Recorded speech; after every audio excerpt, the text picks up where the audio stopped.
Mga ka-business, baka samantalahin ko itong pagkakataon na to. Kung po pwede po sana, lalambing ako sa inyo. Supportahan niyo po yung Anime Reactors TV. Solid ka business po yan. Tapos ano po kasi siya, bedridden na po, mga ka-business. So sa pamamagitan ng pagbablog, awa ng Diyos nga, na-monetize na siya. Nagkakaroon siya ng kaunting revenue. Kaya maliliit lang kasi yung views niya. Baka pwede po suportahan natin si Anime Reactors TV. Yan. Pero bedridden na po siya. Kaya mapapansin nyo yung at least na mukha niya, pinapakita niya. Cartoon character. Suportahan po natin yan, Anime Reactors TV.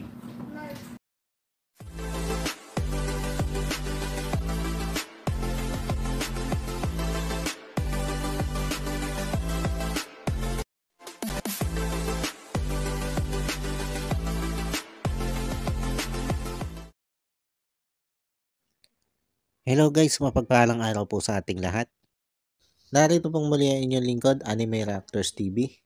At sa mga hindi pa po nakaka-subscribe dyan sa aking munting channel, ay baka pwede naman pong makipindot na po na subscribe button. At makilike and share na rin po ng aking mga video. At patuloy din po natin suportahan ang Mag-amang Ka-Business Official at Papa Dins TV. At ganun din po yung kanilang second YouTube channel na Ka-Business Family.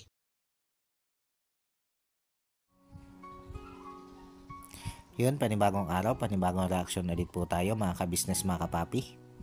At for today's video po ay muli po natin gawa ng reaction ito si Kuya Bong.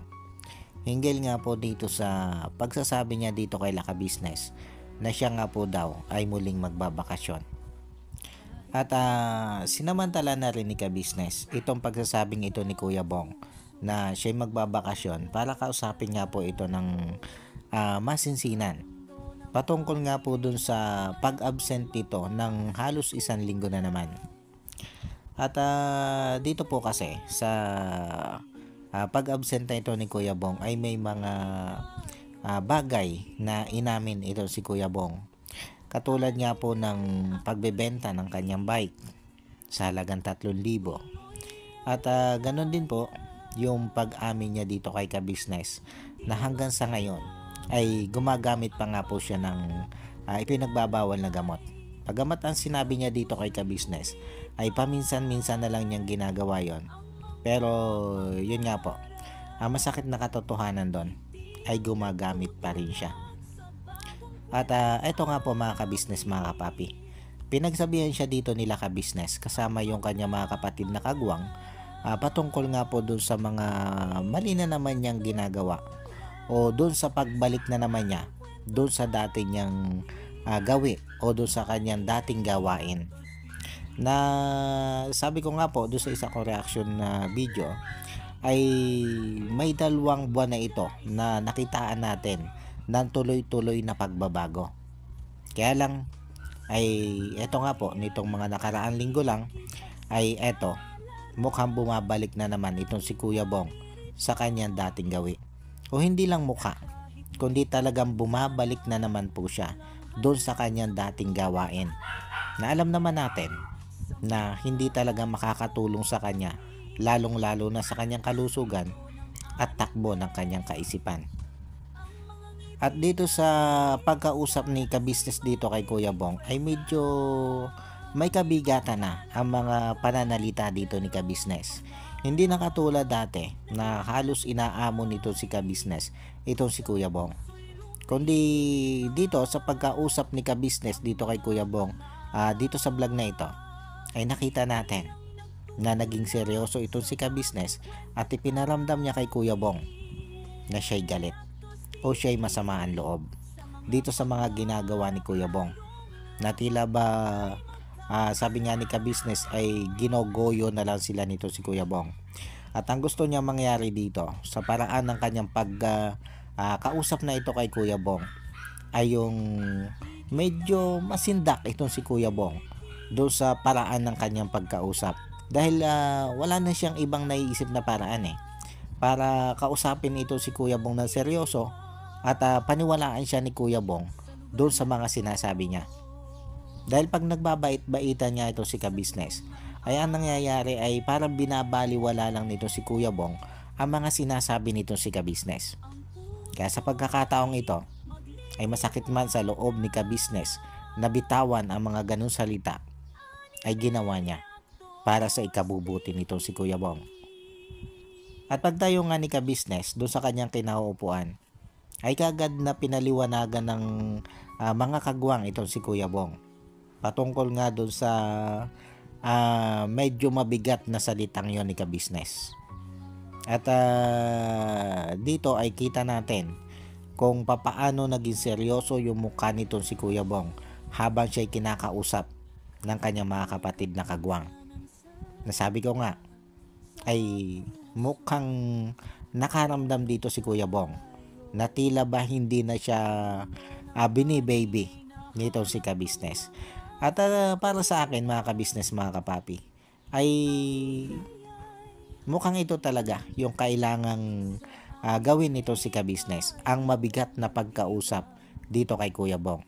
Parang mas seryosohin niya yung mga sinasabi nitong si ka-business. Dahil nakita naman natin na sa tuwing siya ay bini-baby o sa tuwing siya ay pinapaboran, ay tila ba mas lalong hindi niya nauunawaan kung ano yung mga pagpapayo sa kanya nitong sila ka-business. At dito mga ka-business, mga kapapi, ay napag-usapan din nila yung patungkol sa pag-inom ng vitamins nito si Kuya Bong na nanggaling o inireseta nito si Dr. Vincent.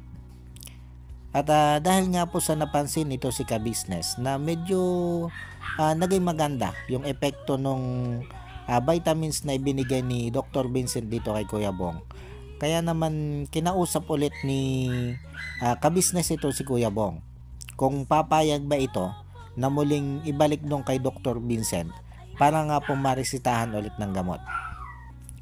At ang kaganda naman dito kay Kuya Bong ay hindi siya tumanggi kay ka-business. At sumang-ayon siya na muling bumalik kay Dr. Vincent para makapagparaseta ng gamot. At totoo naman yun mga ka-business, mga kapapi. Napansin din natin yun na simula nga nung uminom ng vitamins ito si Kuya Bong galing dito kay Dr. Vincent, ay talagang nakitaan po natin ng pagbabago ito si Kuya Bong. Dangan na nga lang at nung maubos yung vitamins na yon, ay hindi agad nakarating dito kay ka-business na wala na palang vitamins ito si Kuya Bong. Kaya napatigil yung pag-inom ni Kuya Bong ng vitamins na yon. At simula nga po nung mapatigil yung pag-inom ni Kuya Bong ng vitamins na yon, ay ayun, bumalik din si Kuya Bong sa kung ano siya dati o kung ano yung dati niyang ginagawa. At yung nasimulan niyang pagbabago ng sa looban ng 2 buwan ay tila ba nabaliwala lang. At ito pa nga po mga ka-business, mga kapapi, na dahil nga po dito sa pagpapaalam nito si Kuya Bong dito kay ka-business na magbabakasyon na naman siya ng 6 na araw, ay hindi nga po naiwasan ditong mapag-usapan yung dati niyang naging bakasyon na kung saan ay umabot yun ng 3 buwan o mahigit pa nga yata sa 3 buwan, na alam naman natin o batid nating lahat na yung naging pagbabakasyon ni Kuya Bong na yon ay doon siya nagbakasyon sa pamilya ng kanyang ex-girlfriend. At nalaman na nga lang po natin na nandoon si Kuya Bong sa poder ng kanyang ex-girlfriend na yon nung makita natin sa mga vlog nung kanyang ex-girlfriend na nasa kanila nga daw pong poder itong si Kuya Bong. Kaya lang after nga po ng 3 buwan o mahigit 3 buwan na namalagi itong si Kuya Bong doon sa pamilya ng kanyang ex-girlfriend, ay bigla itong bumalik dito kay Laka Business. At ang sabi nito si Kuya Bong dito kay Laka Business ay ayaw na nga daw po niya doon sa poder ng pamilya ng kanyang ex-girlfriend. Bagamat wala naman siyang sinabing masamang naging pakitungo sa kanya yung pamilya ng kanyang ex-girlfriend, pero nanindigan siya nung panahong yon na ayaw na niya doon. Hindi na nga daw siya babalik doon. At ito nga po mga ka-business, mga kapapi, Nandahil nga po sa pangyayaring yan, na ito si Kuya Bong ay nung unang magbakasyon ay diyan pumunta sa pamilya o sa poder nitong pamilya nitong si Ate Girl o nitong ex-girlfriend nito si Kuya Bong. Kaya naman hindi din natin maalis sa ating isip at ganun din sa isip ng mga viewers na baka itong pagbabakasyon na naman na ito ni Kuya Bong ay doon na naman ang punta niya sa pamilya ng kanyang ex-girlfriend. Lalo na nga po alam natin na ngayong buwan ay uuwi ng bansa itong si Ate Girl. O baka nga nandito na sa Pilipinas itong si Ate Girl. Hindi kasi natin alam kung kailan yung saktong uwi nitong si Ate Girl. Basta ang alam natin ay ngayong buwan ng July, uuwi itong si Ate Girl dito sa Pilipinas. At medyo naging kaduda-duda lang kasi mga ka-business, mga kapapi, yung timing ng pagbabakasyon na naman nito si Kuya Bong. Na bakit ito ay nataon sa buwan kung kailan magbabakasyon itong kanyang ex-girlfriend dito sa Pilipinas. Kaya hindi natin masisisi mga ka-business, mga kapapi, lalo na yung mga viewers na ito yung hinala. Na baka nga daw po ang pagbabakasyon na ito ni Kuya Bong ay may kinalaman na naman yung kanyang ex-girlfriend. At ayon naman dito kay Laka Business ay wala namang problema yun Kumbaga hindi nila pipigilan itong si Kuya Bong kung yun yung gusto ni Kuya Bong. Kung doon magiging masaya itong si Kuya Bong. Basta mahalaga kay Laka Business ay ipaalam lang nitong si Kuya Bong yung totoo. Pero ayon naman dito kay Kuya Bong ay hindi daw naman. Kumbaga hindi na daw niya mahal itong kanyang ex-girlfriend at wala na daw siyang pakialam dito. Kaya lang, mga ka-business, mga kapapi, ganito din ang kanyang sinabi nung una siyang magbakasyon. Nung una siyang pumunta at nagtigil doon sa pamilya ng kanyang ex-girlfriend. Sinabi din ni Kuya Bong ang mga katagang yan. Pero namutaktakan nga po natin ay naando na siya sa poder nga po ng kanyang ex-girlfriend. Kaya mga ka-business, mga kapapi, dito sa muling pagbabakasyong ito ni Kuya Bong ay hindi na po tayo magugulat kung ito ay makikita na naman natin doon sa poder ng kanyang ex-girlfriend o muling kasama ng kanyang ex-girlfriend. Lalo na nga po itong kanyang ex-girlfriend ay medyo humihina na o nagwewendang-wendang na yung takbo ng kanyang YouTube channel. Plus may gaganapin pa nga po ito meet and greet. At syempre, yung kanyang tatagpuin doon o yung kanyang imi-meet and greet ay mga fans din nito si Kuya Bong. Kaya hindi malayo na kaya itong si Kuya Bong ay nagpapaalam na naman ng bakasyon ng 1 linggo ay isasama nitong kanyang ex-girlfriend doon sa gaganapin nilang meet and greet. At kung magkakatotoo man, itong hinala natin ito, mga ka-business, mga kapapi, ay sana naman niya ay seryosohin na nitong si Ate Girl, itong si Kuya Bong. Sana naman nga po ay hindi na po niya gamitin itong si Kuya Bong para palakasin yung kanyang channel. Kundi sana nga po, pag nangyari ito, na muling binalikan nito si Kuya Bong itong kanyang ex-girlfriend o muli silang magkabalikan, sana naman po ipanindigan na nito si Ate Girl itong si Kuya Bong kahit anong mangyari. Dahil alam naman po natin kung bakit nagkakaganyan si Kuya Bong. Gustong gusto na po kasi niya mag-asawa. At alam naman po nating lahat na itong si Ate Girl ay talagang minahal ng totoo nito si Kuya Bong. Kaya nga baliw na baliw dito si Kuya Bong Kaya sana po, kung mangyari man, yung ating hinala na yan, sana'y panindigan na ni Ate Girl ang sinasabi niyang pagmamahal niya dito kay Kuya Bong. Yun lang po mga ka-business, mga kapapi. Yun yung tanging dalangin natin dito kay Kuya Bong. Paano po, hanggang dito na lang muna ulit po mga ka-business, mga kapapi. At sana po nagustuhan nyo itong aking reaction video na ito. At muli po ay maraming salamat po sa patuloy pong sumusuporta at sa patuloy pong nanonood sa aking mga reaction video. At sa mga hindi pa po nakaka-subscribe dyan sa muntikong channel, ay baka pwede naman pong makipindot na po ng subscribe button at makilike and share na rin po ng aking mga video. At bago po tayo tuloy ang magtapos ay gusto ko nang pong i-shoutout.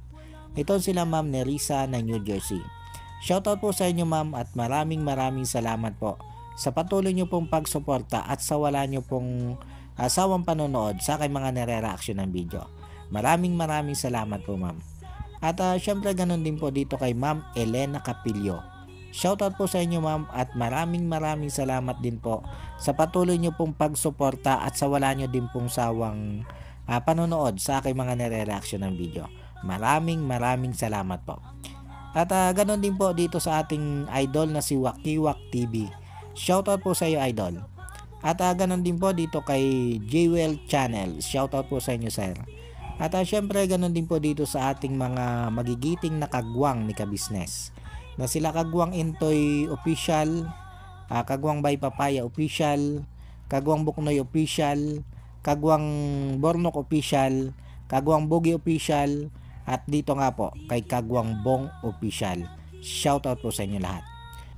At syempre ganun din po dito sa aking mga kasamang reactor na sila Taong Gala, Kalingap Turak, Katangay PLC, Ma'am Fleurs Channel, MK Inday Okray TV, Annalisa Reality Vlog, Alminda Mix Vlog at Joyce 27 TV.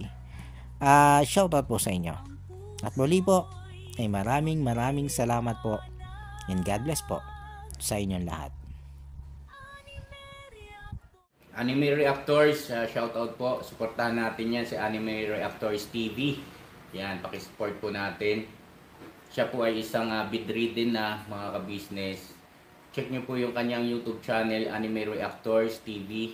Siya po siyang bedridden na, ayan, kahit paano nakakagawa-gawa siya ng mga reaction video patungkol sa ka-business official. Suportahan po natin para kahit paano magkaroon siya ng revenue. May magamit siya sa pambili-bili man lang ng gamot. Ano po mga ka-business.